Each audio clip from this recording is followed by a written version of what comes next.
Hello students, welcome back to our channel. जैसे कि हमारे अतीत एसएसटी में लेसन नंबर 4 आदिवासी दिक्कू और एक्सवन युग की कल्पना स्टार्ट कर दिया था हमने। उसके 2 पेजेस में आपको ऑलरेडी रीड करवा चुकी हूँ कि क्या कहते हैं, दिक्कू कौन थे, आदिवासी कौन थे, बिरसा के बारे में इसमें बताया था।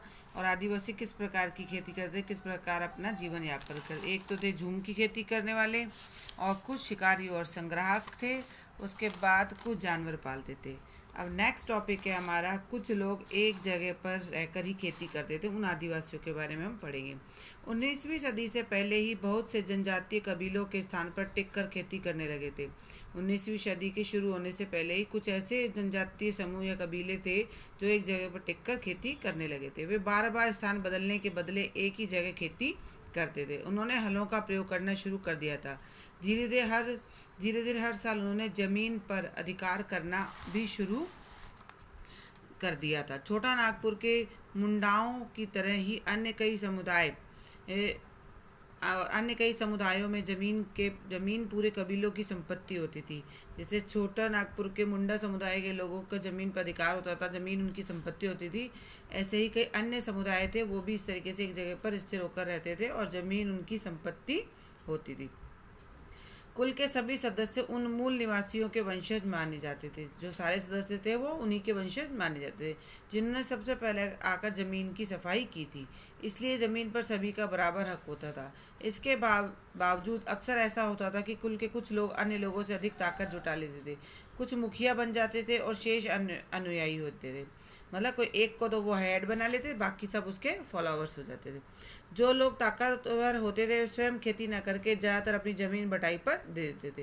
ब्रिटिश अधिकारियों के अनुसार एक जगह ठहरकर रहने वाले गौंड और संदाल आदिवासी समूह शिकारी समूह या घुमंतू खेती करने वाले समूह के मुकाबले ज़्यादा सभ्य लगते थे।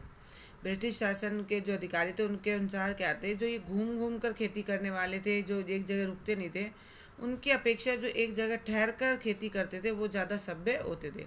जंगल में रहने वाले जंगली और बर्बर माने जाते थे। अंग्रेज़ों का मानना था कि उन्हें स्थायी रूप से एक जगह बसाना और सभ्य बनाना आवश्यक है। ये अंग्रेज़ भी यही सोचते थे कि उन्हें एक जगह स्थायी रूप से बसाया जाए तो वह सही रहेगा, ताकि उन पर शासन करना भी आसान था, उनको कंट्रोल करना भी आसान था।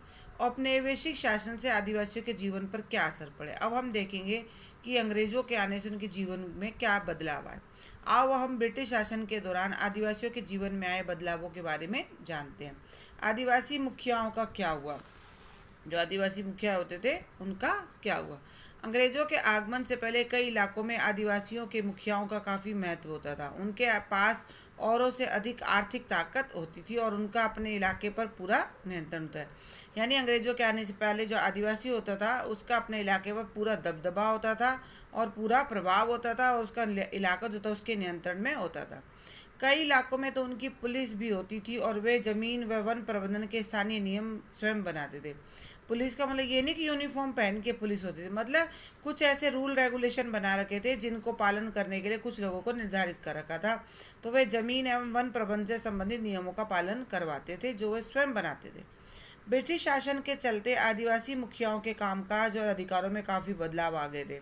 उन्हें कई गांवों पर जमीन का मालिकाना हक तो मिला, किंतु उनकी शासकीय शक्तियाँ छीन ली गई। ज़मीनों पर हक तो मिला, लेकिन जो उनके पास मालिक होने का हक था वो छीन लिया गया, जो पूरे मतलब कबीले का मालिक होने का। और उन्हें ब्रिटिश अधिकारियों द्वारा बनाए गए नियमों को अपनाने के लिए मजबूर होना पड़ा। उन्होंने अंग्रेज़ों को नजराना भी देना होता था और अंग्रेज़ों के प्रतिनिधि को हैसियत से अपने समूहों को अनुशासन में रखना होता था। उन्हें क्या करना होता था, मुखियाओं को अंग्रेज़ों को नजराना यानी कुछ ना कुछ भेंट देनी पड़ती थी, कुछ पैसे देने पड़ते थे, और उसके बदले में, और ये अंग्रेज़ों के प्रतिनिधि होते थे, यानी पूरे कबीले से अंग्रेज़ों के नियम और कानूनों को मनवाने की जिम्मेदारी इनके ऊपर होती थी। इन्हें अंग्रेज़ों के अकॉर्डिंग ही अपने ग्रुप को अनुशासन में रखना होता है। जब उनकी ताकत पहले से कम हो चुकी होती थी, वे परंपरागत कामों को करने में असमर्थ हो गए। जब उनकी ताकत कम हो गई तो वह इन परंपरागत कामों को करने में असमर्थ हो गए।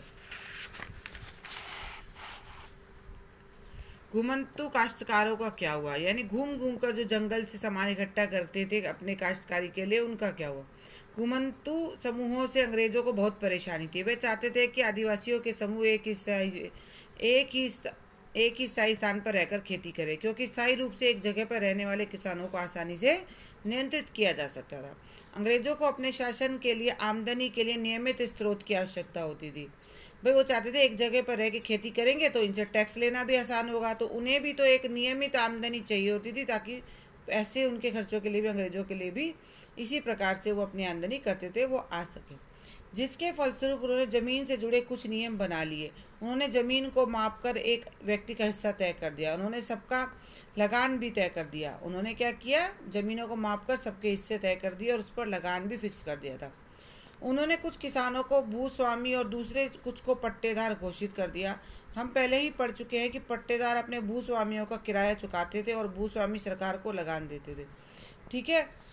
झूम काश्तकारों को स्थायी रूप से बसाने का अंग्रेजों का प्रयत्न कुछ खास कामयाब नहीं रहा। जहाँ पानी की कमी होती और जहाँ मिट्टी सूखी होती वहाँ हलों से खेती करना कठिन होता था, बल्कि हलों की मदद से खेती करने वाले झूम काश्तकारों को अक्सर नुकसान का सामना ही करना पड़ता था, क्योंकि उनके खेतों में अच्छी पैदावार नहीं हो पाती थी।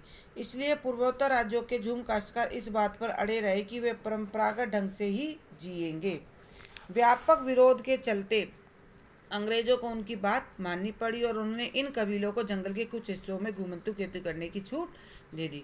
अंग्रेजों ने इनके आगे विवश होकर इनको कुछ ऐसे इलाके दे दिए थे जहाँ पर वह अपनी मर्जी से घूमकर खेती कर सकते थे। वन कानून और उनके प्रभाव। जैसा कि हम पहले देख चुके कि आदिवासी समूहों के जीवन का संबंध जंगलों से था, अतः वन कानूनों में किए गए बदलावों से आदिवासियों के जीवन पर भी काफ़ी असर पड़ा। अंग्रेजों ने सभी जंगलों पर अपना कब्जा कर लिया और जंगल राज्य की संपत्ति घोषित कर दिया। अंग्रेजों ने क्या किया था, जंगलों पर कब्जा कर लिया और जंगल को राज्यों की संपत्ति घोषित कर दिया। कुछ जंगलों को आरक्षित वन घोषित कर दिया गया, जहां अंग्रेजों की जरूरतों के लिए इमारती लकड़ी पैदा होती थी।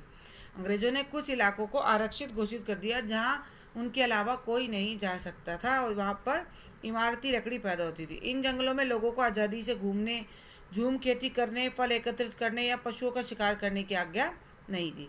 इस तरह से झूम काश्तकार के लिए जिंदा रहना मुश्किल था। अतः उनमें से कई लोगों को काम और नौकरी की तलाश में दूसरे इलाकों में जाने के लिए बाध्य होना पड़ा। जब उन्हें जंगलों से कुछ प्राप्त नहीं हुआ तो उन्हें अपने जीवन यापन करने के लिए दूसरे इलाकों में नौकरी की तलाश में, काम की तलाश में जाना पड़ा। अंग्रेजों ने जैसे ही जंगलों के भीतर आदिवासियों के रहने पर रोक लगा दी, उनके सम्मुख एक नई समस्या पैदा हो गई कि रेलवे स्लीपर्स के लिए पेड़ काटने और लकड़ी को एक स्थान से दूसरे स्थान पर ले जाने के लिए मजदूर कहाँ से लाए जाएं। अब वो तो आदिवासी तो एक जगह छोड़ के शहरों की तरफ जाने लगे थे। अब अंग्रेजों के आगे ये दिक्कत थी कि जंगलों से लकड़ी काट कर जो एक जगह से दूसरी जगह पहुंचानी होती थी, उसके लिए उनको मजदूर मिलना मुश्किल हो रहे थे। औपनिवेशिक अधिकारियों के पास इसका भी एक हल था। उन्होंने घोषणा की कि झूम काश्तकारों को जंगल में जमीन के छोटे टुकड़े दिए जाएंगे और खेती करने के लिए गांव वाले वन विभाजन के लिए मजदूरी करेंगे और जंगलों की देखभाल करेंगे। और उन्होंने ये पॉलिसी खेली कि उनको छोटे छोटे टुकड़े दे दिए ताकि वो ज़मीन छोड़ के जंगल से जा भी नहीं पाएंगे और वन विभाजन के लिए मजदूरी करेंगे और जंगलों की देखभाल करेंगे। अब उससे क्या होगा, उनसे पेड़ कटवाए और स्लीपर जो पेड़ की लकड़ियाँ थी वो एक जगह से दूसरी जगह पहुँचवा दी। इस प्रकार बहुत सारे इलाकों में वन विभाग के मजदूरों की आपूर्ति करने के लिए वन गांव बसा दिए। कई आदिवासी समूह औपनिवेशिक वन कानूनों के खिलाफ हो गए। उन्होंने नए नियमों को मानने से मना कर दिया और अपने पुराने तौर तरीकों से ही चलते रहे। सरकार द्वारा गैर कानूनी घोषित किए जा चुके थे पुराने तौर तक जो सरकार द्वारा गैर कानूनी घोषित किए जा सकते। कई बार वे खुलेआम बगावत भी करते थे। 1906 में सोंग्रम संगमा द्वारा असम में और 1930 के दशक में मध्य प्रांत में हुआ वन सत्याग्रह भी इसके इस प्रकार के विद्रोह थे। ठीक है, 1906 में सोंग्रम संगमा ने किया और 1930 में मध्य प्रांत में वन विद्रोह हुआ था। ये ध्यान रखना है, आगे आएंगे क्वेश्चन। व्यापार की समस्या। 19वीं शताब्दी के दौरान जनजातीय समूहों ने देखा कि व्यापारी और महाजन अक्सर जंगलों में आने लगे। वे वन उत्पाद खरीदते, नगद कर्जा देने और आदिवासियों को मजदूरी पर रखने के लिए आ रहे थे। इन सब बदलावों से क्या असर होने वाला था, आदिवासियों को इस समझने में कुछ समय लगा। धीरे धीरे क्या हुआ, व्यापारी लोग जो थे वो जंगल की तरफ आने लगे, जंगल से मिलने वाले प्रोडक्ट को खरीदते थे और उन लोगों को अपने यहाँ मजदूरी पर रखने के लिए आते थे। अब इससे क्या प्रभाव होगा, यह समझने के लिए आई हम रेशम उत्पादकों की स्थिति को समझते हैं। 18वीं सदी में यूरोपीय बाजारों में भारतीय रेशम की काफ़ी मांग थी। भारतीय रेशम की अच्छी गुणवत्ता की ओर सभी आकर्षित होते थे, जिसमें भारत का निर्यात तेजी से बढ़ रहा था। बाजार के फैलने के साथ ईस्ट इंडिया कंपनी के अफसर इस मांग को पूरा करने के लिए रेशम उत्पादन पर देने लगे। जब भारतीय रेशम की मांग बढ़ने लगी तो ईस्ट इंडिया कंपनी के जो अफसर थे वो यहाँ पर रेशम का उत्पादन और बढ़वाना चाहते थे।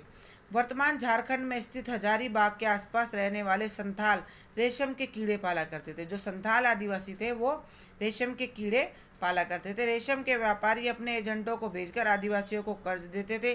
जो रेशम खरीदने वाले व्यापारी थे वो अपने एजेंटों को भेजकर इन आदिवासियों को कर्जा देते थे और उनमें से कृमि कोष ले लेते थे। जब रेशम के कीड़े तैयार हो जाते थे तो उनको वो उनसे खरीद लेते थे इस कर्जे के बदले में। 1000 कृमि कोषों के लिए उन्हें मात्र 3 से 4 रुपए की कमाई होती थी। 1000 कृमि कोषों के बदले में उन्हें क्या मिलते थे? सिर्फ 3 से 4 रुपए। इसके बाद ये कृमि कोष बर्दवान या गया भेज दिए जाते थे। कहाँ? बर्दवान जगह है और गया में भेज दिए थे। वहाँ वे 5 गुना कीमत पर बेच दिए जाते थे। निर्यातकों और रेशम उत्पादकों के बीच कड़ी का